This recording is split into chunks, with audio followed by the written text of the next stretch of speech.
Bismillahirrahmanirrahim. Assalamualaikum warahmatullahi wabarakatuh. Waalaikumsalam. Sahabat Bawaslu, kembali bertemu dengan podcast Bawaslu Kota Bukit Tinggi. Dan kali ini kita menghadirkan narasumber yang sudah membersamai kita. Beliau merupakan koordinator tenaga ahli Komisi 2 DPR RI. Selamat datang Bapak Abrar Amir, MAP, di podcast Bawaslu Kota Bukit Tinggi. Baik, terima kasih. Pada kesempatan ini kita akan fokus kepada pembahasan terkait dengan putusan Mahkamah Konstitusi 135 yang berkaitan dengan pelaksanaan pemilu beberapa tahun ke depannya. Nah, oleh sebab itu bersama narasumber kita malam ini kita akan membahas apa yang menjadi landasan filosofis dan bagaimana dinamika terkait dengan pasca putusan MK 135 ini. Bapak Abrar, Bapak sehat ya Pak ya? Alhamdulillah. Sepertinya kalau dilihat dari wajahnya sehat, segar, dan tetap semangat. Senang sekali ke Bukit Tinggi. Alhamdulillah.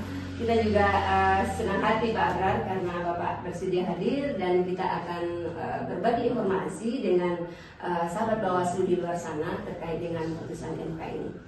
Barangkali sebelum kita masuk kepada putusan MK 135 ini Pak Abrar, kita ingin menjemput sedikit terkait dengan proses pemilu dan pemilihan kepala daerah yang baru saja kita laksanakan di tahun yang sama. Nah, kira-kira apa yang bisa Bapak Abrar sampaikan sehubungan dengan fungsi daripada Komisi 2 DPR RI itu sendiri? Silakan. Baik, terima kasih. Terkait dengan putusan MK 135 tahun 2024 ini, secara filosofis mungkin permasalahan banyak terjadi di pemilu-pemilu sebelumnya, baik 2024 maupun 2019 yang memakai Undang-Undang 7 tahun 2024 dan Undang-Undang 10 tahun 2016 tentang pilkada. Beberapa hal permasalahan itu terjadinya pemilu serentak ini kan menimbulkan berbagai macam permasalahan, kan? Ini yang dilihat hakim MK, terutama paling tidak dua. Satu di pemilihnya, kedua di penyelenggara pemilu. Di pemilihnya ada kebosanan, kesuntukan dari pemilih, ya kan, terhadap permasalahan pemilu ini yang dalam 1 tahun menumpuk sekali, ya kan, sehingga ada beberapa daerah yang memang tingkat partisipasinya jadi menurun dibandingkan dengan pemilu sebelumnya, ya kan, atau dibandingkan antara pilkada dan pemilu seperti itu. Kalau di tingkat penyelenggara ini masalah beban kerja, kemudian dalam 1 tahun 2 serentakan pemilu dan pilkada, ya kan, sehingga beban kerja menumpuk, ya kan, sehingga mempengaruhi tentunya penyelenggaraan tahapan demi tahapan pemilu dan pilkada.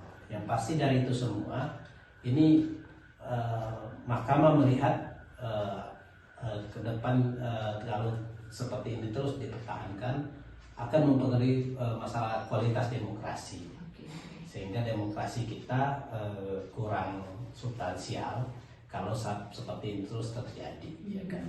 Pemilih bosan, penyelenggara juga beban kerjanya tinggi, ya kan. Belum lagi fakta-fakta di lapangan terhadap hasil, kemudian proses dan hasil dan penyelenggaraan pemilu dan pilkada banyaknya terjadi permasalahan, yaitu antara lain utamanya adalah masalah money politik, ya kan, jual beli suara yang masih masif dan terang-terangan di tahun 2024 yang konon kabarnya memang di 2024 dalam sepanjang sejarah pemilu terbrutal, karena money politik sudah tidak dalam ruang gelap lagi tapi sudah terang-terang. Itu yang paling pokok dari permasalahan ini. Jadi artinya demokrasi, sehingga demokrasi tidak berjalan lagi ya? Demokrasi masih berjalan, cuman hakim melihat ada demokrasi ini dalam bahaya. Dalam bahaya, Seperti itu. terancam. Terancam karena yang menjadi lampu kuning juga kalau pemilu kita seperti ini aja terus. Saya melihat semangat MK-nya seperti itu. Makanya dengan putusan 135 ini MK coba memisahkan antara pemilu nasional dan pemilu lokal. Sehingga di pemilih tidak lagi ada kejenuhan harapannya, di penyelenggara pun tidak ada beban karena perbedaan waktu dan jedanya lama 2 tahun sampai 2 tahun setengah. Nah, diharapkan juga saat pemilu nasional ya konsentrasi pemilu nasional sehingga kualitasnya baik. Pada saat pemilu lokal dia penyelenggara dan pemilih konsen pada pemilu lokal atau pemilu daerah sehingga diharapkan kualitasnya baik seperti itu. Baik, Pak Abrar. Kira-kira yang menjadi substansi dari putusan MK 135 ini apa kira-kira Pak Abrar? Sehingga dipahami oleh masyarakat di luar sana dan bagaimana nanti dampak daripada putusan MK itu sendiri mungkin kepada kehidupan demokrasi atau kepada persoalan-persoalan politik yang ada di Indonesia. Iya, kalau kita bicara pemilu kita, ya kan, kita ini sebenarnya memang masih mencari bentuk yang terbaik seperti apa. Walaupun negara kita sebenarnya demokrasinya juga dalam taraf demokrasinya, elektoral pemilunya memang termasuk bagus ya di dunia seperti itu. Bayangkan aja sebenarnya walaupun ada permasalahannya di tahun 2024 pemilu serentak nasional itu, pemilu presiden, kemudian pemilu DPR, DPD, DPRD, kemudian dilanjutkan pemilihan kepala daerah serentak secara Indonesia. Kita itu sebenarnya mecah rekor dunia. Dalam 1 tahun kita election terbesar seperti itu. Tetapi memang kalau kita berbicara dengan permasalahannya, memang ada ketertakutan kita itu kualitasnya berkurang. Karena yang tadi saya jelaskan di awal, masalah di pemilih, masalah penyelenggara dan masalah kualitas demokrasi kita. Nah, bagaimana MK melihat ini? Akhirnya MK memutuskan 135. Ya kan, yang menyatakan ada namanya pemilu nasional yang diikuti oleh DPR, DPD, DPD, presiden dan wakil presiden, sedangkan pemilu lokal itu ada pemilihan kepala daerah dan pemilihan DPRD kabupaten dan provinsi seperti itu, ya kan. Nah, kemudian apalagi putusan itu mengatakan ada jeda antara pemilu nasional dan pemilu lokal. Yang dihitung 2 tahun atau sampai 2,5 tahun setelah pelantikan presiden ataupun pelantikan DPR. Sebenarnya putusan ini bagi kami di Komisi 2 bukan hal yang baru. Kami pernah buat revisi undang-undang pemilu di tahun 2022, sama pemilu nasional, pemilu daerah. Dan waktu itu kita merancang pemilu nasional di 2024, pemilu daerah itu di 2027. Cuman waktu itu Komisi 2 tidak menempatkan pemilihan DPRD ada di pemilu daerah, tetap ada di pemilu nasional. Seperti itu. Nah, kalau masalah dampaknya dari putusan MK ini, terjadi perdebatan secara nasional, pro dan kontra, apakah putusan ini konstitusional atau inkonstitusional. Karena putusan ini dianggap mengandung bertentangan dengan Konstitusi Undang-Undang 45, khususnya pasal 22 ayat 2 seperti itu. Karena di pasal 22 ayat 2 itu mengatakan pemilu untuk memilih anggota DPR, DPD, presiden dan wakil presiden dan DPRD dalam satu nafas. Begitupun dengan penjelasan. Nah, sekarang dipisah ya. Nah, sekarang dipisah. DPRD disuruh pemilu daerah karena dianggap DPRD ini rezim daerah seperti itu. Padahal di konstitusi itu satu nafas. Ya kan, pemilihan itu. Ya kan, inilah dampaknya perdebatan konstitusional. Kemudian dampak lain, ini permasalahannya adalah menggeser fungsi MK sebenarnya dari negatif legislator, harusnya dia negatif untuk membuat norma, ya kan, jadi positif sebagai positif legislator, kayak seperti pembuat norma yang diamanatkan kepada DPR dan pemerintah di Undang-Undang Dasar 45. sebagai pembuat norma seperti itu. Nah, pro kontra itulah menjadi permasalahan saat ini, ya kan, bagaimana dampaknya kepada sistem pemilu dan sistem politik ke depan, persiapan pemilu 2029 seperti itu. Pak Agrar, ini kan kalau kita dengar perbincangan tentang putusan MK 135 ini, di mana MK putusannya final and binding, benar dan mengikat, yang seolah-olah dalam tanda kutip wajib dilaksanakan. Nah, seperti itu.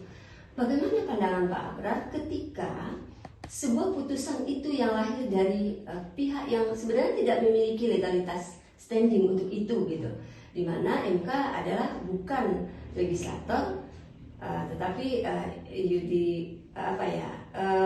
pasif lah untuk dalam membuat norma baru. Nah, jadi putusan yang dilahirkan dari pihak-pihak yang tidak memiliki legalitas. Nah, kira-kira gimana itu Pak?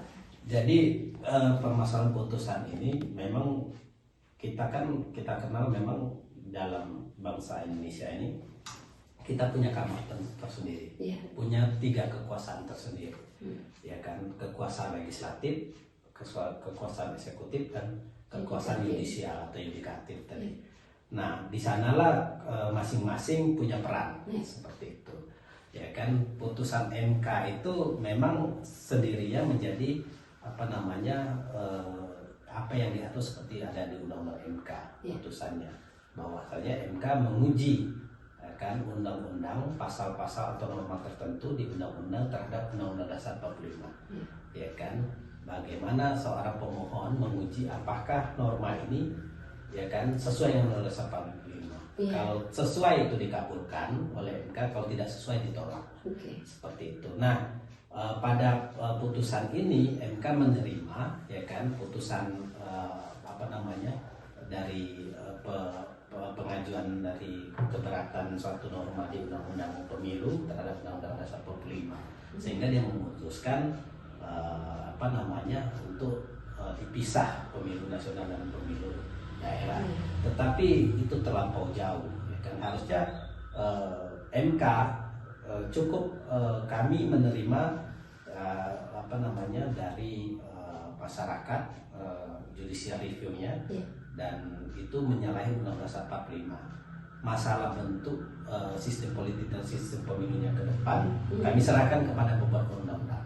Nah, tapi hari ini MK mengatur sampai jauh norma, dan ini terkesan sebenarnya MK juga tidak konsisten dalam putusannya. Kita tahu bersama putusan 55, ya kan, tahun 2019, MK juga memberikan kepada pembentuk undang-undang untuk memilih dari 6 varian yang pemilu keserentakan yang dia sampaikan. Tetapi kenapa di tahun 2024 yang putusannya 2005, gugatannya 2024, putusannya 2025, MK berbeda dengan putusan dia sendiri, lebih memberikan keputusan norma. Ini ada pemilu nasional, ini ada pemilu lokal atau pemilu daerah.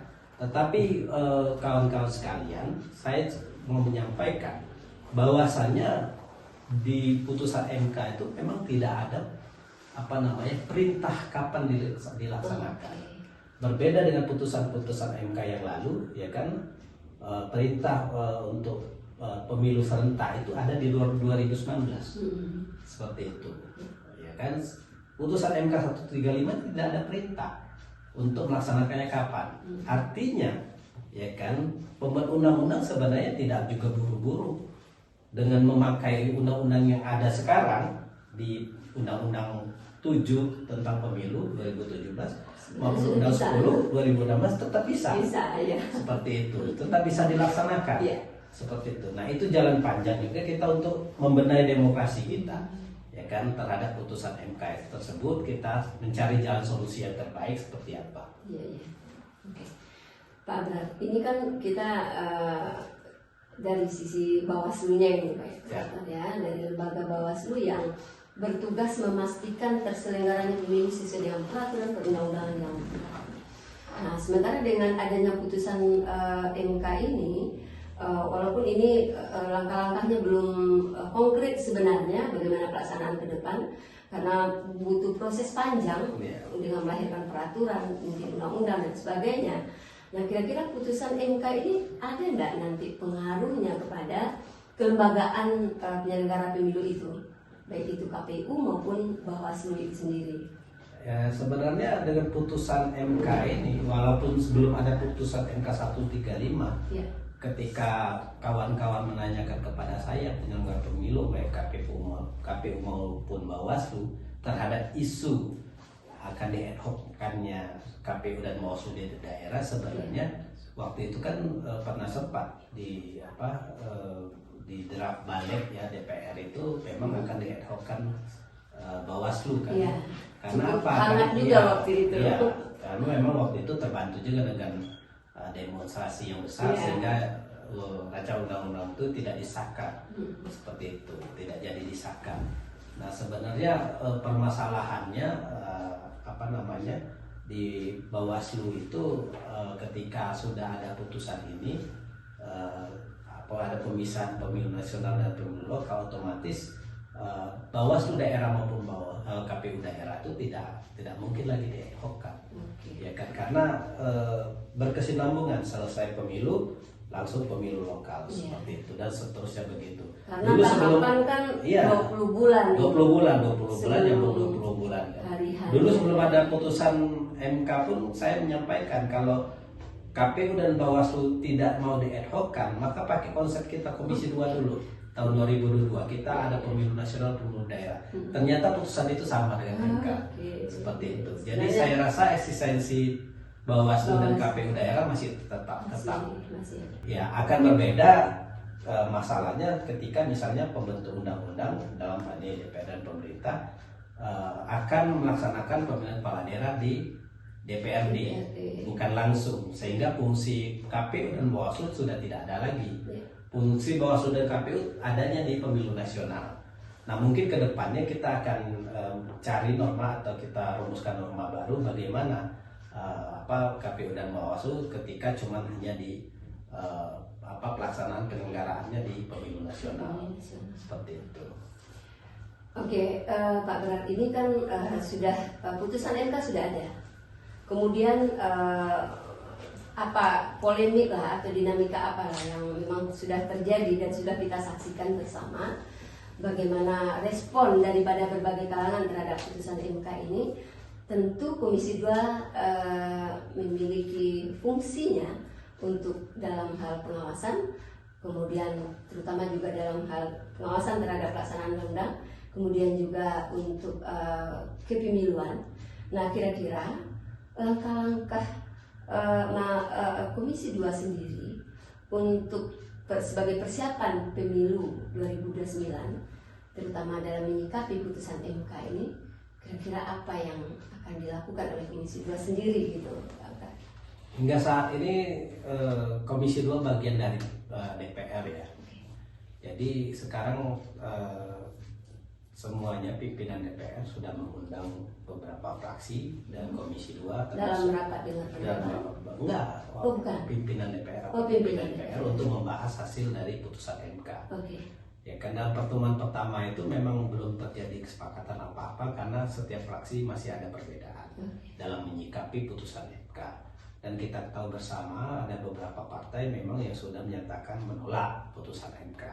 Dan ada beberapa partai juga sudah bersuara, ya kan, 3 partai sudah bersuara, pribadi-pribadinya sebagai anggota DPR, tetapi belum sikap resmi dari partainya, seperti itu.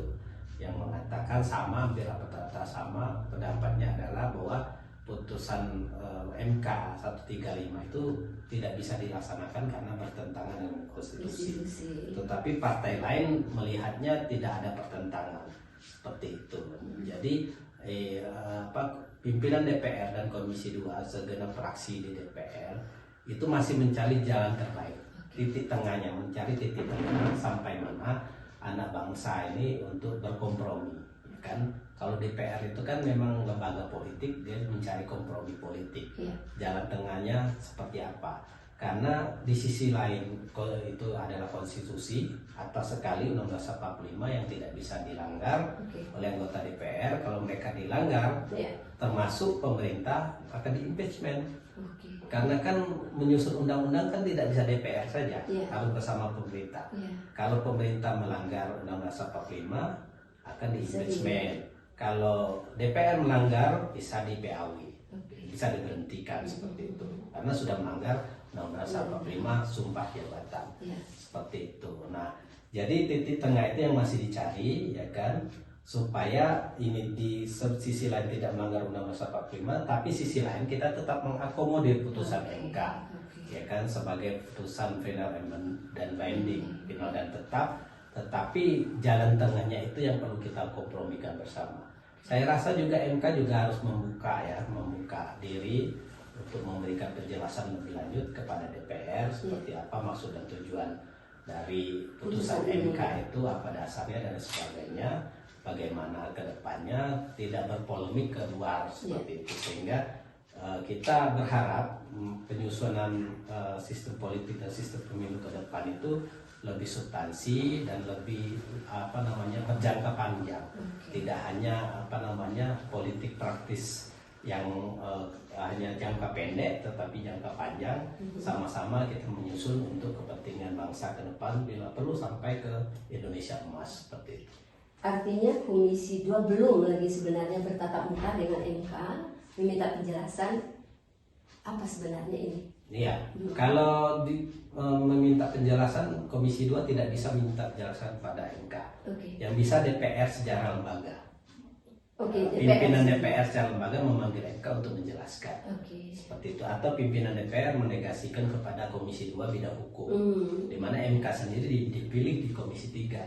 Seperti itu. Nah, di sanalah mungkin tahapan-tahapan untuk mencapai kesepakatan anak bangsa dalam titik tengahnya harus juga dilaksanakan seperti itu. Ya kan, sehingga semua pihak yang dikatakan tadi bisa masyarakat juga bisa menerima, bisa memahami, ya kan, terhadap kondisi hari ini. Ya. Pak Adran, tidak bisa, ini yang terakhir pertanyaan kita. Tidak bisa kita pungkiri bahwa putusan MK ini tidak hanya menyentuh partai politik yang mungkin memiliki kepentingan yang besar terhadap proses pelaksanaan pemilu, tetapi menyentuh berbagai kalangan, termasuk masyarakat yang notabene sebagai pemilih di sini dan yang akan menjadi imbasnya. Dan kita tahu bahwa masyarakat merupakan subjek pemilu yang sangat menentukan dan berdampak terhadap putusan ini.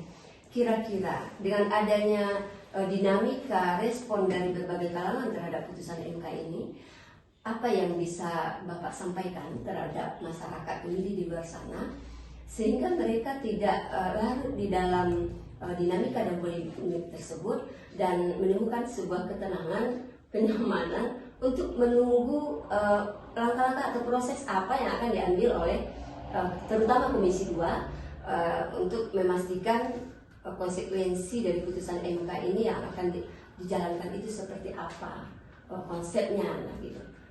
Jadi kita berharap juga masyarakat proaktif kan untuk ikut berpartisipasi dalam hal memberikan masukan baik dari konsep kepemiluan maupun pilkada serentak ataupun pemilihan kepala daerah. Seperti itu, karena dengan partisipasi masyarakat bermakna itu akan menjadi masukan yang berarti bagi DPR, ya kan, seperti itu. Kita tidak bisa membiarkan masyarakat larut dalam polemik seperti ini. Kita juga tahu seperti itu, tetapi yakinlah agar masyarakat dapat mempercayai wakil-wakilnya di DPR untuk berkompromi, ya kan, mencari jalan tengah antara fraksi-fraksi di DPR, kemudian antara DPR dan pemerintah, baru terjadi pembahasan undang-undang. Saya yakin kita di DPR juga terbuka pada masyarakat luas seperti itu.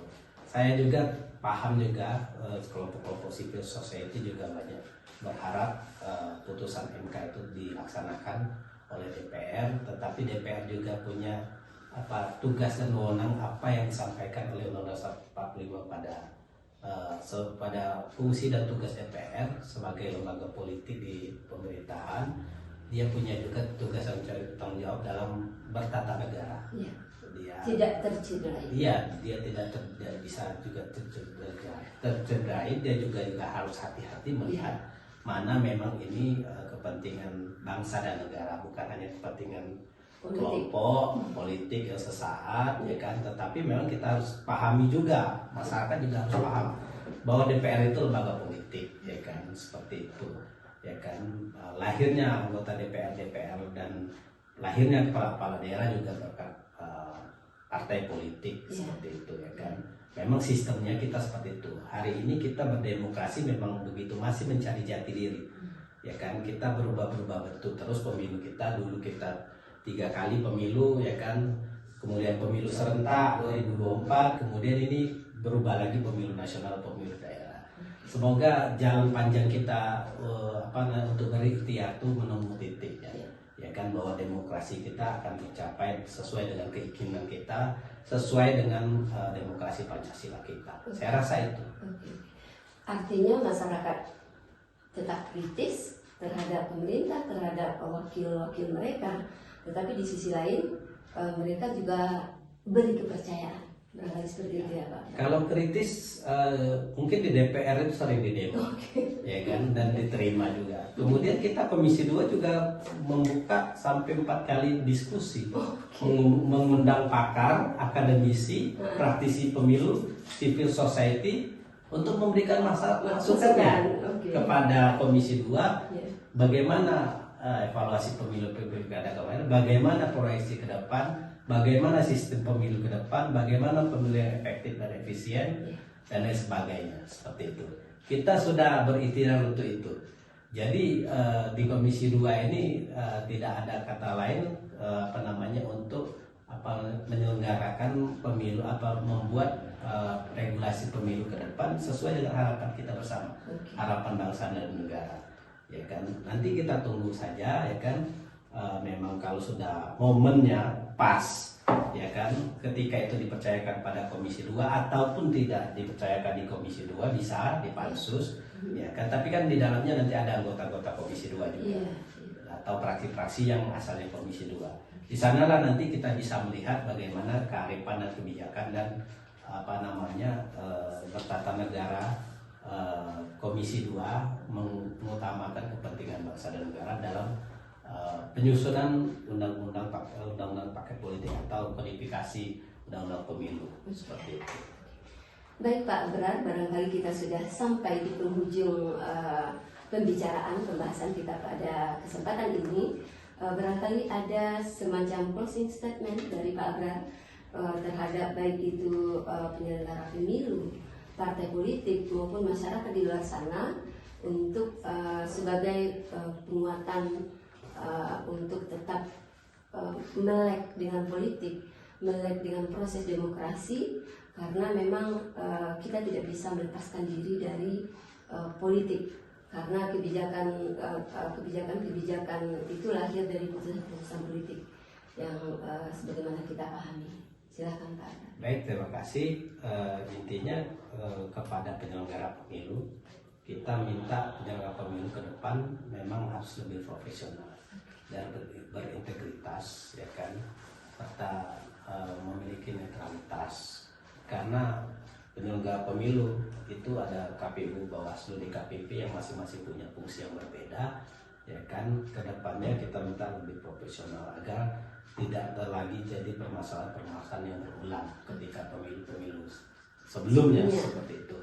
Nah, kalau penyelenggara pemilu itu kan dia tunduk dan taat pada apa yang telah digariskan undang-undang pemilu maupun undang pilkada. Dia pelaksana undang-undang, seperti itu. Nah, kalau DPR kan beda lagi. DPR ada dia sebagai pembentuk undang-undang dan dia juga pengawas undang-undang, seperti itu, ya kan. Untuk masyarakat, kami berharap masyarakat juga tetap memberikan kontribusi yang nyata, ya kan, dengan aspirasinya, dengan pokok pikirannya, dengan kritisnya dalam setiap event yang dilakukan oleh Komisi 2, baik rapat di dalam kantor maupun ketika Komisi 2 datang ke daerah, memberikan masukan secara aktif, dan Komisi 2 tetap tidak pernah menutup ruang-ruang partisipasi publik yang bermakna, sehingga kita bisa memperkaya masukan-masukan itu untuk bekal kita dalam penyusunan. Ya kan, masukan dari 1.000 orang lebih sangat berarti daripada cuma 1 orang yang memberikan masukan seperti itu. Sehingga kalaupun nanti sudah disusun masih ada kesalahan atau kekurangan, ya memang itu karena kita bersama anak bangsa menyusunnya. Tidak hanya DPR ansih maupun pemerintah ansih, tetapi juga masyarakat merasa ikut mengusulkan norma-norma yang ada sebagai bentuk masyarakat memiliki terhadap bangsa ini. Iya, betul. Karena memang di sanalah masyarakat juga punya hak suara karena dia sebagai pemilih aktif, yang punya hak untuk memilih seperti itu. Dan bahkan dipilih ketika dia menjadi caleg ataupun paslon seperti itu. Saya rasa itu. Baik Pak Abrar, luar biasa perbincangan kita pada saat ini. Masih banyak sebenarnya yang ingin diketahui oleh sahabat kita di luar sana, tetapi karena keterbatasan waktu kita cukupkan sampai di sini. Terima kasih Bapak Abrar atas kesediaan waktunya. Baik, sahabat Bawaslu, barangkali ini saja perbincangan kita pada kesempatan ini yang berkaitan dengan putusan Mahkamah Konstitusi 135 yang berkaitan dengan pelaksanaan pemilu dan pemilihan nasional dan lokal. Dan kita berharap semoga apa yang diharapkan oleh pembicara kita tadi dapat diwujudkan, di mana masyarakat tetap memberikan kritik dan saran serta masukan, dan dari lembaga DPR RI juga dapat mengakomodir masukan-masukan tersebut sehingga mampu nanti atau dapat memformulasi bagaimana desain pemilu untuk kedepannya. Demikian saja dari kami. Terima kasih, banyak maaf. Assalamualaikum warahmatullahi wabarakatuh. Waalaikumsalam.